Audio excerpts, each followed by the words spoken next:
தகுதியானவைகளை மாத்திரம்தான் நம்முடைய வாழ்க்கையில் அனுபவிக்க வேண்டும். பக்தி விருத்திக்கு ஏதுவானவைகளை மாத்திரமே நம்முடைய வாழ்க்கையில் அனுபவிக்க வேண்டும். அல்லேலூயா. பக்தி விருத்திக்கு ஏதுவல்லாதவைகளையும் தகுதி இல்லாதவைகளையும் என்னென்ன காரியங்களை நான் அனுபவிக்கிறோமோ அதை நாம் அனுபவிக்கிற நேரத்தில் இந்த சரீரத்தினால நாம் பிசாசை தான் மைமைப்படுத்துகிறோமே தவிர நம்ம இரத்தம் சிந்தி விலை கொடுத்து வாங்கின இயேசுவை மைமைப்படுத்தவில்லை. மதுபானம் பண்ணுகிற மனுஷன் தன் மதுபானத்தினால் அவன் என்ன செய்கிறான்? தன் சரீரத்தினால் அவன் தேவனை துக்கப்படுத்துகிறான், அவன் பிசாசை மைமைப்படுத்துகிறான். அல்லேலூயா, ஸ்தோத்திரம். இந்த சரீரம் தேவன் தங்குகிற ஆலயம். இது எனக்கு கூட சொந்தம் இல்லைன்னு சொல்லி பைபிள் சொல்லுது. எனக்கு சொந்தம் இல்லை, இது விலை கொடுத்து வாங்கினவருக்கு தான் சொந்தம்.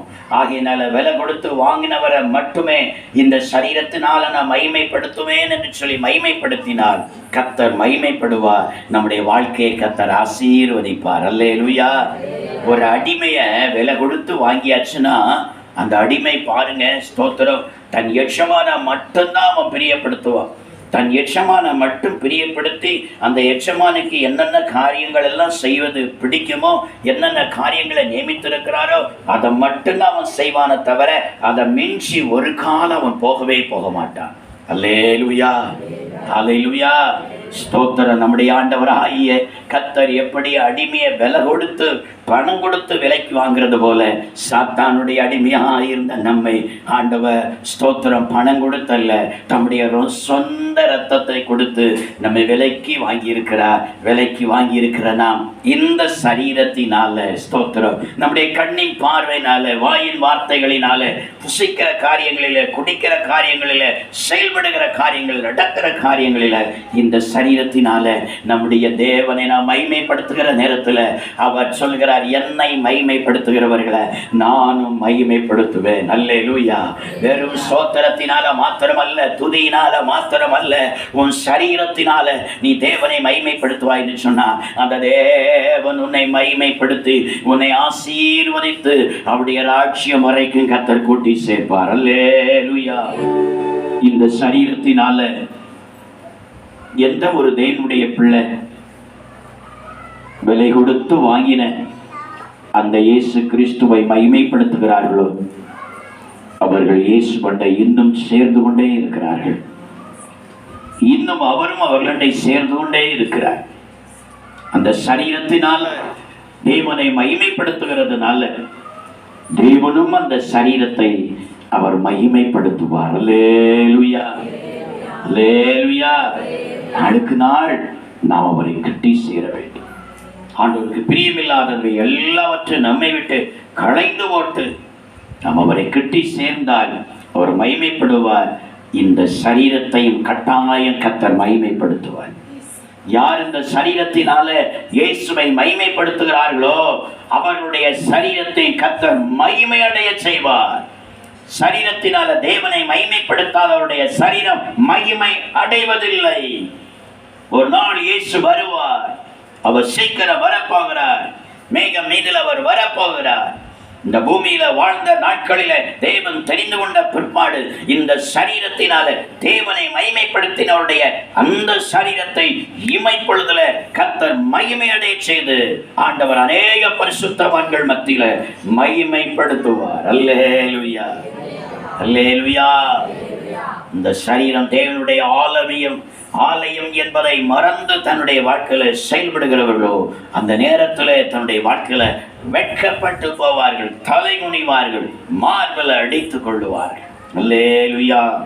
தேவனை என்ன காரியத்துல எப்படி நாம் மகிமைப்படுத்துவது, இந்த சரீரத்தின் மூலமா எப்படி மகிமைப்படுத்துவது, வேதம் என்ன சொல்லுகிறது? 1 கொரிந்தியரின் புஸ்தகம் அதனுடைய 6வது அதிகாரம் அதனுடைய 13வது வேத வசனத்தை ஒருவர் சத்தமாய் வாசிப்போம்.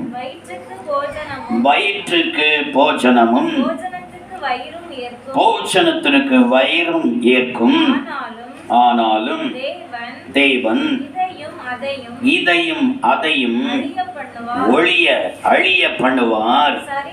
சரீரமோ பேசித்தனத்திற்கு அல்ல, இந்த சரீரம் கர்த்தருக்கே உரியது. கர்த்தரும் அவர் இந்த சரீரத்திற்கு உரியவர். அல்லேலூயா.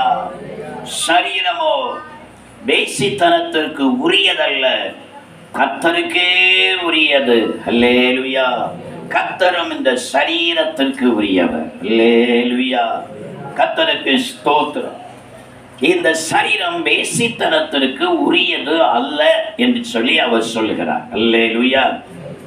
இந்த வேசித்தனம் என்று சொல்லும் பொழுது 2 விதமான வேசித்தனம் இருக்கிறது. கர்த்தருக்கு ஸ்தோத்திரம். ஒன்று, இது சரீரத்தினால் பண்ணுகிற வேசித்தனம். இன்னொன்று, ஸ்தோத்திரம், அவருடைய ஜீவியத்தில் தொழுது கொள்ளுகிற காரியத்தில் செயல்படுகிற வேசித்தனம்.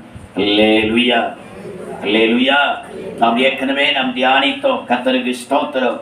கர்த்தரை விட்டு ஆண்டவர் தெரிந்து கொண்ட ஒரு தேவனுடைய பிள்ளை தன்னுடைய வாழ்க்கையில தன்னுடைய மணவாளனாகிய கிறிஸ்துவை விட்டு இன்னொரு தெய்வத்தை நாடி போனால், கண்களை ஏறிட்டு பார்த்தால், அதற்கு முன்பதாக நின்றால், அது வேசித்தனம், ஆவிக்குரிய ஒரு வேசித்தனமாய் இருக்கிறது. கர்த்தருக்கு ஸ்தோத்திரம். அதுவும் ஒரு வேசித்தனம் தான். அந்த வேசித்தன பாவம் செய்தவர்களும் பரலோக ராஜ்யத்துக்கு போக முடியாது. ஆனால் அதே நேரத்தில் ஆண்டவர் சொல்கிறார், இந்த சரீரத்தின் அவயவங்கள் எல்லாம் கிறிஸ்துவனுடைய அவயவங்களாயிருக்கிறது. இந்த சரீரம் கிறிஸ்துவனுடையராயிருக்கிறது. ஆகையினால இதை நாம் என்ன செய்யக்கூடாது, வேசித்தனமாய் நாம் மாற்றிவிடக் கூடாதுன்னு சொல்கிறார் இந்த சரீரத்தை. அல்லேலூயா. 1 கொரிந்தியரின் புஸ்தகம் 6வது அதிகாரம் 15வது வசனத்தை நாம் வாசித்து பார்த்தால், கர்த்தருடைய வேதம் விவிதமாய் சொல்கிறது. வாசிப்போம். உங்கள் சரீரங்கள் கிறிஸ்துவின் அவயவங்கள் என்று அறியீர்களா? அப்படி இருக்க நான் கிறிஸ்துவின் அவயவங்களை வேசியின் அவயவங்கள் ஆக்கலாமா? அப்படி செய்யலாகாது என்று சொல்லுகிறார். அல்லேலூயா. அல்லேலூயா. நம்முடைய சரீரங்கள் கிறிஸ்துவின் அவயவங்களாய் இருக்கிறதுனால அந்த அவயவங்களை வேசியின் அவயவங்களாக நாம் மாற்றலாமா? அல்லேலூயா. அல்லேலூயா. ஸ்தோத்திரம். அதை வேசியின் அவயவங்களாக நாம் மாற்றக்கூடாது என்று சொல்லி கர்த்தருடைய வேதம் சொல்லுகிறார். அல்லேலூயா. சிலர் தன்னுடைய சரீரத்தில் தன்னுடைய அவயவங்களில் ஸ்தோத்திரம் எப்படியெல்லாம் அதை அலங்கரித்து பார்க்கிறாங்க. கர்த்தருக்கு ஸ்தோத்திரம். நீர்ப்பாழ்ச்சி போட்டு பார்க்குறாங்க. அழிய மாடலாக போடுறாங்க. ஸ்தோத்திரம். லிப்ஸ்டிக்கில் அப்படியே போட்டு பார்க்குறாங்க. காலில் நீர்ப்பாழ்ச்சி போட்டு பார்க்குறாங்க.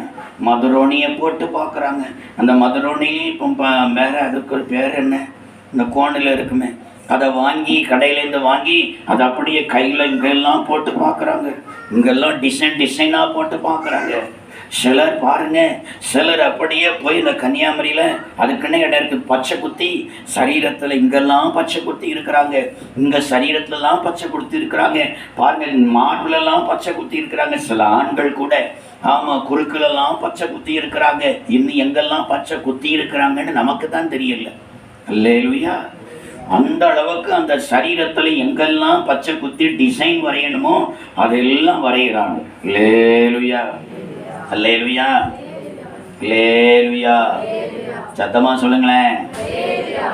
நான் இந்த சைக்காலஜி கொஞ்சம் படிக்கிற நேரத்தில் படித்து ஏகதேசம் இந்த பூமியில் இருக்கிற மனுஷர்களை ஒரு 75% மனிதர்களுக்கும் என்ன இருக்குமா, மனநோய் இருக்குமா. என்ன நோய் இருக்கும்? மனநோய் இருக்கும். சிலருக்கு 1% இருக்கும், சிலருக்கு 10% இருக்கும், சிலருக்கு 20% இருக்கும், சிலருக்கு 30% இருக்கும், சிலருக்கு 50% இருக்கும், சிலருக்கு 40% இருக்கும். அல்லேலூயா. அல்லேலூயா. சிலருக்கு 75% ஆயிரும். அல்லேலூயா. பாருங்க, இப்போ ஒரு 10% இருக்குன்னு சொன்னால் அதற்கு சின்ன சின்ன ஆசை சரீரத்தில் என்ன செய்வாங்கன்னா அப்படியே வித்தியாசமாக இருக்கும். ஒரு கமல் போட்டிருந்தா சரி, ஆமாம் அது இந்தியாவுடைய கலாச்சாரம் அப்படின்னு சொல்லி போட்டான்னு சொல்லலாம். இப்போ ஒரு 10% அவளுக்கு இருக்குது மனநோயின்னு சொன்னால் என்ன செய்வான்னா கூட ஒன்று சின்னதாக ஒன்று மேலே குத்துனேன்.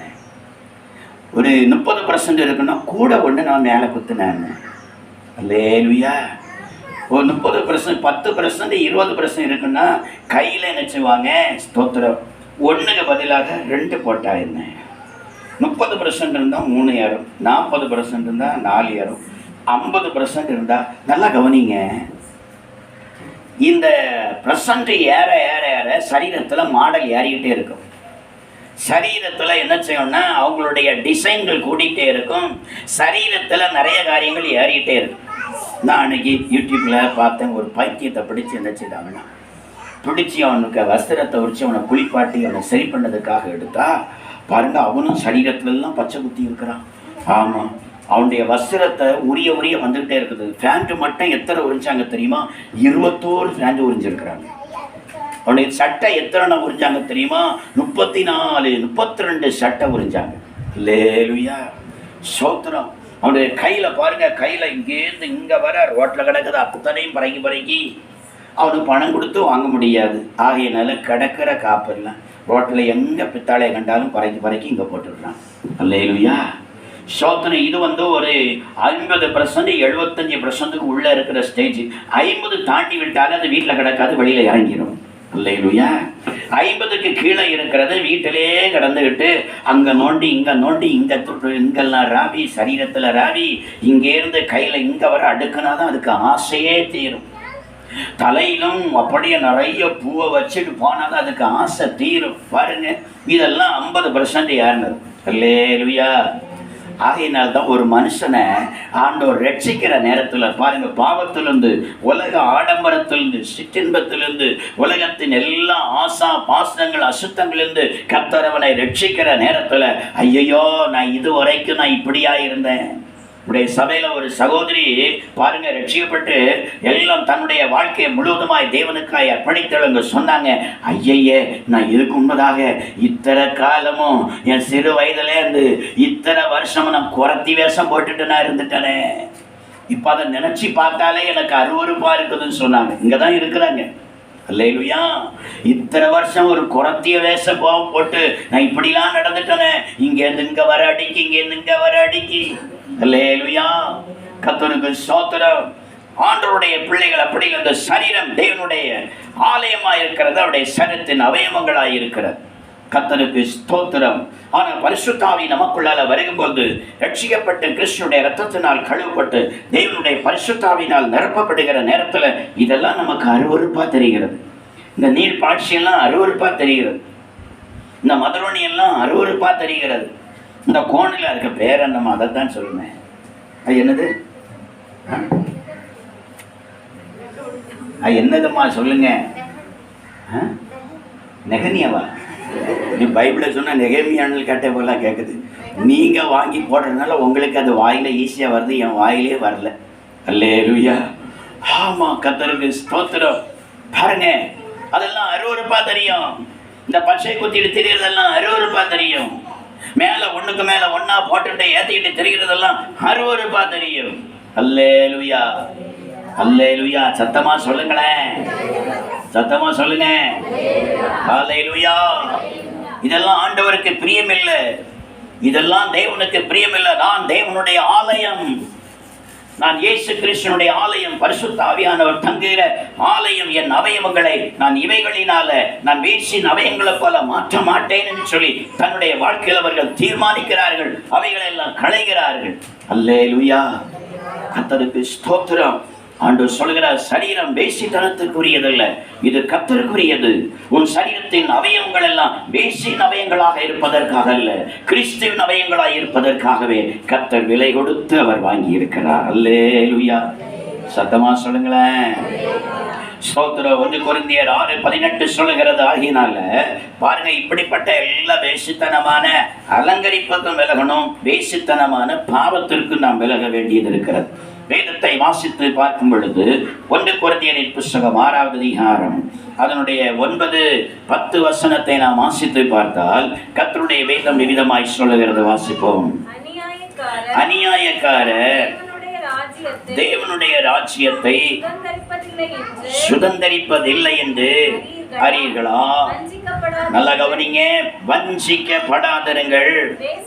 வேசி மார்க்கத்தாரும், விக்கிரக ஆராதனைக்காரரும், விபச்சாரக்காரரும், சுய புணர்ச்சிக்காரரும், ஆண் புணர்ச்சிக்காரரும், திருடரும், பொருளாசைக்காரரும் வெறியரும் உதாசீனரும் கொள்ளைக்காரரும் தேவனுடைய ராஜ்யத்தை சுதந்தரிப்பது இல்லை.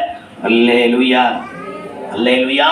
இந்த வேதம் சொல்லுகிறது பச்சாரக்காரர், வேசி மார்க்கத்தர், அதுல ஒரு வார்த்தை சொல்லப்பட்டிருக்கு பாருங்க, சுய புணர்ச்சிக்காரர், ஆண் புணர்ச்சிக்காரர், இவர்கள் ஒருத்தரும் என்ன செய்ய முடியாதாம், தேவனுடைய ராஜ்யத்தை சுதந்தரிக்க முடியாது என்று சொல்லுகிறார். அல்லேலூயா, அல்லேலூயா. ஆகையினாலதான் இந்த பாவத்தை விட்ட நீ விலகி ஓடு. இந்த பாவத்துக்கு நீ அடிமைப்பட்டு விடாது. இந்த வேசித்தன பாவத்துக்கு நீ அடிமைப்பட்டு விடாது. சில வேசித்தன பாவ திருமணத்துக்கு முன்பதாகவே தவறான உறவு வைத்தவர்கள் உண்டு.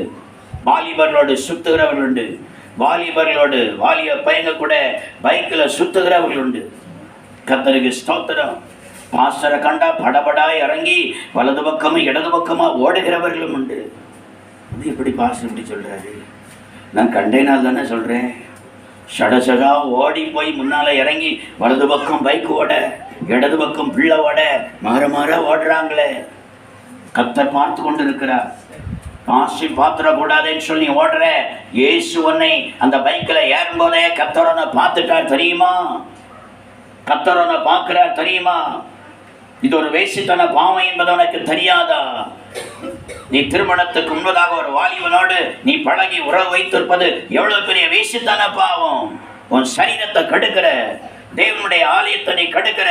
கர்த்தர் அந்த சரீரத்தை கெடுத்து போடுவார்னு சொல்லல பைபிள் சொல்லி இருக்குது. அல்லேலூயா, கர்த்தருக்கு ஸ்தோத்திரம். சிலர் சுய புணர்ச்சிக்காரராக இருக்கிறார்களாம். தன் சரீரத்திலேயே தானே சிற்றின்பத்தை வருத்திக் கொள்வது சுய புணர்ச்சி, வேசித்தன பாவத்தில் ஒன்று அது. சில ஆண் புணர்ச்சிக்காரர்கள் இருக்கிறார்கள் வேதத்தில். ஸ்தோத்திரம். இதெல்லாம் சோதோம் பட்டணத்தினுடைய பாவம். ஆணோடு ஆண் அவர்கள் சம்பவமாய் வாழுகிறது. ஆணோடு ஆண் அருவலட்சணமான காரியங்களை செய்கிறது. பெண்ணோடு பெண் அபலட்சணமான காரியங்களை செய்கிறது. இதெல்லாம் வேசித்தன பாவத்தின் ஒரு விதமாய் இருக்கிறது. தனக்கு தானே சுய புணர்ச்சி கொண்டாலும் தேவனுக்கு விரோதமான பாவம் தேவனுடைய ராஜ்யத்தில் பிரவேசிப்பதில்லை என்று சொல்லி வேதம் சொல்லுகிறது. இல்லை நாங்கள் பிள்ளைகள் தான் ஒன்றுக்கொன்று நாங்கள் அப்படி விளையாடணும்னு சொல்லி பிள்ளைகள் ஒன்றுக்கொன்று உன் சரீரத்தின் அவயவங்களை நீ தவறாக நீ பயன்படுத்த நீ கொடுத்தால் வேசித்தன பாவத்தின் ஒரு விதம். அதனால தான் சோதோம் பட்டணத்தை ஆண்டவர் அழித்தார். தேவனுடைய ராஜ்யத்தில் பிரவேசிக்க முடியாதுன்னு சொல்லி ஆண்டவர் சொல்லுகிறார். அல்லேலூயா, அல்லேலூயா. இந்த வேசித்தன பாவத்துக்கு விலகணும். கிறிஸ்து நம்மை ரத்தம் கொடுத்து விலையை கொடுத்து வாங்கியிருக்கிறார். ரத்த விலை கொடுத்து. அல்லேலூயா. இந்த சரீரத்தினால நாம் தேவனை மகிமைப்படுத்துவதற்காக. அல்லேலூயா. நீதிமொழிகளின் புஸ்தகம் 6வது அதிகாரம் 26, 27, 28 நாம் வாசித்து பார்த்தால் கர்த்தருடைய வேதம் விவிதமாய் சொல்கிறது. வாசிப்போம். நீதிமொழிகளின் புஸ்தகம் 6வது அதிகாரம் 26, 27, 28 வரைக்கும் இருக்கிற வார்த்தை ஒரு சத்தமாய் வாசிப்போம். வேசியின் நிமித்தம் ஒரு அப்ப துணிக்கையும் இறக்க வேண்டியதாயிருக்கும். விபச்சாரியானவள் அருமையான உயிரை வேட்டையாடுகிறாள். தன் வஸ்திரம் வேகாமல் மடியிலே எவனாவது நெருப்ப வைத்துக் கொள்ள கூடுமோ? வஸ்திரம் வேகாம மடியில நெருப்ப வைக்க முடியுமா? தன் கால் சுடாமல் எவனாவது தழலின் மேல் நடக்க கூடுமா என்று சொல்லுகிறார். அல்லேலூயா. அப்படியான அர்த்தம் என்ன? வேசித்தனம் பண்ணுதல் நெருப்புல நீ நடக்கிற என்பது அர்த்தம். நீ நெருப்பவாரி உன் மடியில நீ போடுகிறாய் என்று சொல்லி அர்த்தம். நெருப்புல நீ நடக்க வேண்டிய சூழ்நிலை இருக்கிறது என்பது அர்த்தம். நீ நெருப்பவாரி உன் மடியில வைத்திருக்கிறாய் என்று சொல்லி அர்த்தம். ஒரு நாள் அது உன்னை சுடும். அல்லேலூயா, அல்லேலூயா. திருமணத்திற்கு முன்பதாக லவ்லிய பாவத்தில் ஈடுபட்டு பையங்க கூட சுத்தியாச்சுன்னா அந்த காதல் வாழ்க்கை முந்தி இனிக்கும், பிந்தி கட்டாயம் அது கசக்கும். அப்படி உள்ள வாழ்க்கை கசக்கும். முந்தி கசக்கிறதோ பிந்தி இனிக்கும். அல்லேலூயா, அல்லேலூயா. முந்தைய ஆண்டவருக்கு சம்பத்தில் அடங்கி ஒடுங்கி ஐயோயோ நான் யார்ட்டையும் பார்க்க மாட்டேன், பேச மாட்டேன், இப்படிப்பட்ட எனக்குத்தானே கல்யாணம் தாமதிக்கிறது, எனக்குத்தானே இந்த சூழ்நிலை வருது, காதலித்து போகிறவங்களாம் நல்லா இருக்கிறாங்களே, வாய்க்கட்ட பேசுகிறவங்களுக்கெல்லாம் கல்யாணம் முடியுது, குழந்தை பிறக்குது, அதெல்லாம் நடக்குது, ஐயோ நான் அடக்க ஒழுக்கமாக இருக்கிறேன், எனக்குத்தானே இப்படி வாழ்க்கை கசந்து கொண்டு இருக்கிறாளே. அவருடைய முந்தின வாழ்க்கை அது பிந்தி இணைக்கும். அல்லேலூயா, அல்லேலூயா, ஸ்தோத்திரம். என் கண்ணு, என் காலு, என் காது, எனக்கு ஒரு தடை இல்லை, ஆகையினால எப்படி வேணாலும் யாரு கூட வேணாலும் பைக்கில் போகலாம், சுற்றலாம், பிக்னிக் ஸ்தலத்துக்கு போகலாம், அங்கே போகலாம், அங்கே போகலான்னா அப்போ உனக்கு அது இனிப்பாக இருக்கும். நாட்கள் வரும், ஒரு நாள் நீ கசந்து அழுகிற ஒரு நாட்கள் வரும். அந்த லைஃப் உனக்கு கசப்பா இருக்கும். நான் தெரியாமலா நான் இப்படி இருந்துட்டேன், தெரியாமலா நான் இப்படி வாழ்ந்துட்டேன், ஐயோ இப்படி ஒரு சூழ்நிலை வரும் எனக்கு தெரியாதுன்னு சொல்லி கலங்கி கண்ணீர் வடிக்கிற ஒரு நாட்கள் வரும். அல்லேலூயா, அல்லேலூயா. கர்த்தருக்கு ஸ்தோத்திரம். இந்த சரீரத்தை ஆண்டவர் விலை கொடுத்து வாங்கியிருக்கிறார் அவருடைய ஆலயமாக. இந்த சரீரத்தினால நாம் தேவனை மகிமைப்படுத்தணும். இந்த சரீரத்தினால ஸ்தோத்திரம், இது வேசின் அவயவங்களாய் மாற்றாதபடிக்கு வேசித்தன பாவத்திற்கு விலகி தேவனை மகிமைப்படுத்தினார் அவருடைய வருகையில நாம் வெட்கப்பட்டு போகாதிருப்போம். அல்லேலூயா, ஸ்தோத்திரம். ஒரு வார்த்தை மட்டும் வாசித்து நாம் ஜெபிக்க போகிறோம். 1 கொரிந்தியரின் புஸ்தகம் அதனுடைய 6வது அதிகாரம் அவருடைய 20வது வசனத்தை மீண்டும் நாம் வாசிப்போம்.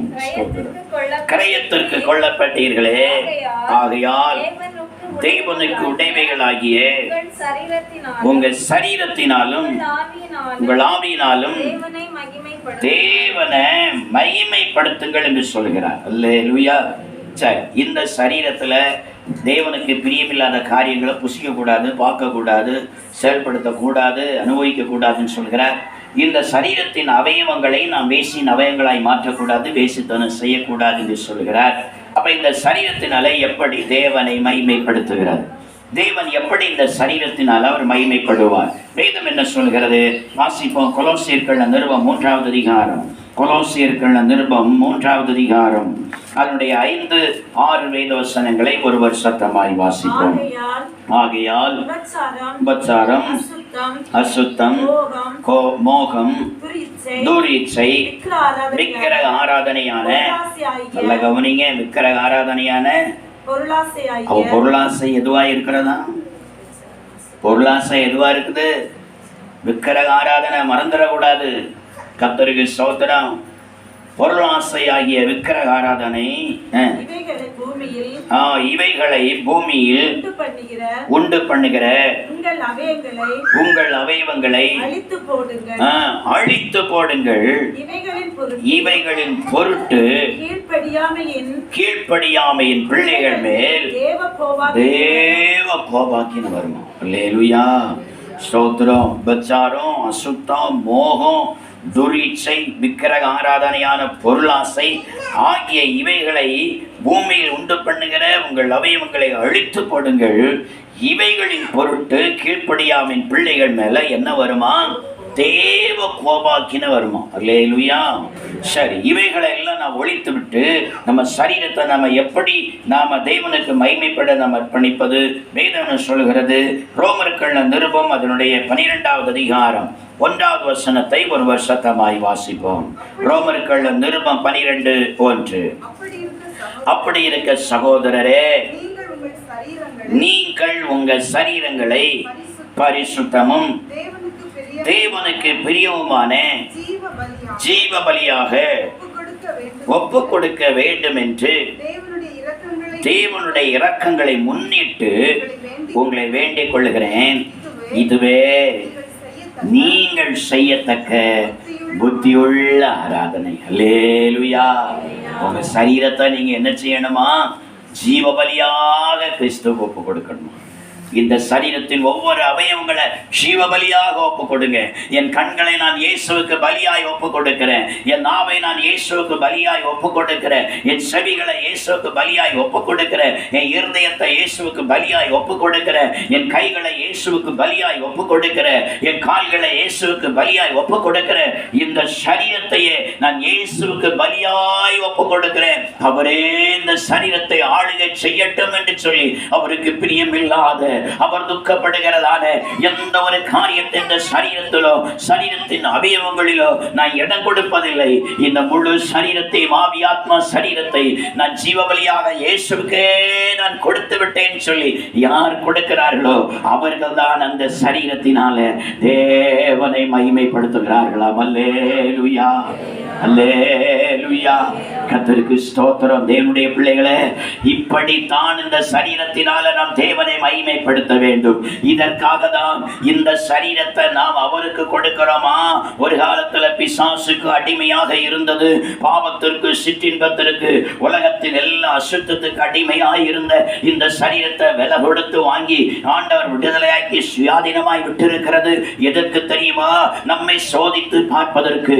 இந்த தேவனுடைய பிள்ளை நன்றி உணர்வோடு இயேசு என்னை விடுதலையாக்கி இருக்கிறாரே, ரத்தம் சிந்தி அதை கொடுத்து விடுதலையாக்கி இருக்கிறாரே, ஆகினால இனி இந்த சரீரத்துல நான் பிசாசனை மகிமைப்படுத்தாதபடிக்கு, அவனை பிரியப்படுத்தாதபடிக்கு அவர் விடுதலையாக்கின சரீரத்தை நான் அவருக்கு நான் கொடுக்கிறேனா, அந்த இயேசுவுக்கு கொடுக்கிறேனா இல்லையா என்பதை ஆண்டவர் சோதித்து பார்ப்பதற்காக நான் உன்னை அடிமைப்படுத்தாமல் விடுதலையாய் விட்டிருக்கிறாய், நீ அதை தெரிந்து கொள்ளுகிறாய் என்பதற்காக.